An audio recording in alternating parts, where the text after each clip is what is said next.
Lula a remporté l'élection présidentielle au Brésil ce dimanche. Il a battu le président sortant, Bolsonaro.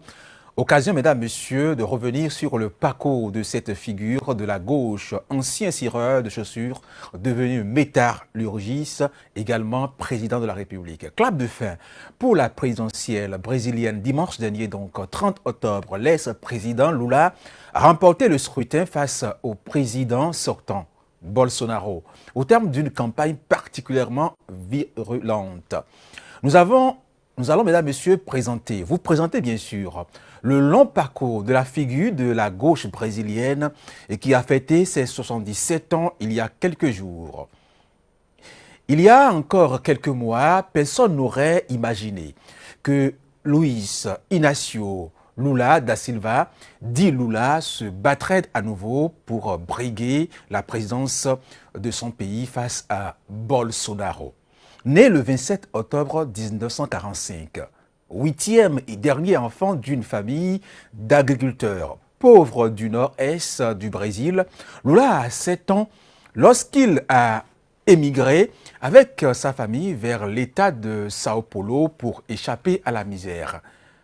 Tous les dimanches, j'allais avec mon père et mes frères couper donc du bois dans les marécages. J'avais 10 ans. Avait rapporté Lula à l'occasion de la journée mondiale de lutte contre le travail des enfants en 2014.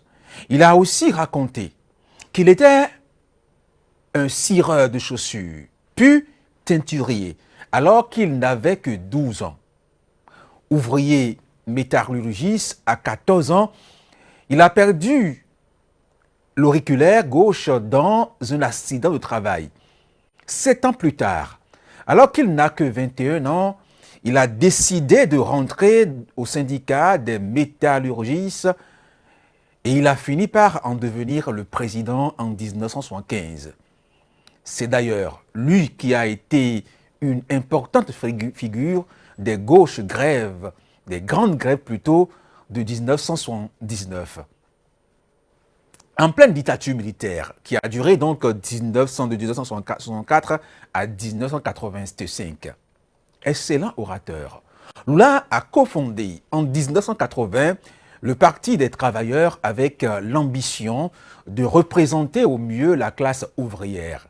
À cette période-là, au Brésil, le général João Figueiredo, à la tête du pays, a accepté la création de ce parti. Le président qui commençait à comprendre que la dictature militaire à la tête du Brésil allait bientôt céder sa place à la démocratie. Rapidement, le peuple brésilien a réussi donc à s'identifier aux idéaux de ce parti de gauche. Et 6 ans plus tard, Lula a remporté sa première élection en étant élu député fédéral, bien sûr, de l'État de São Paulo. Lors de son mandat, il a participé à l'écriture de la Constitution brésilienne du 5 octobre 1988, mais il a connu également des échecs. Fort de son succès et avec une cote de popularité qui ne cesse de grimper à travers le Brésil, Lula a décidé de se présenter en 1989 aux premières élections présidentielles démocratiques après la dictature militaire qui a duré 21 ans.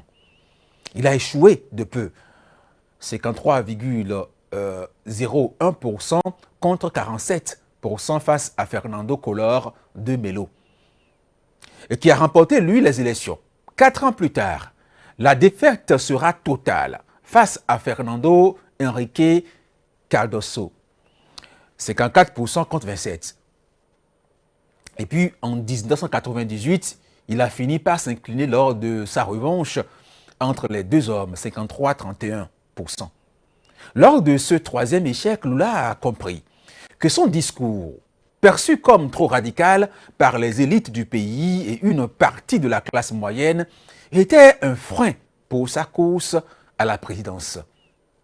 La 4e fois, il a été à la présidence et c'est la bonne, puisque Lula a été élu président du Brésil le 27 octobre 2002 face à José Serra.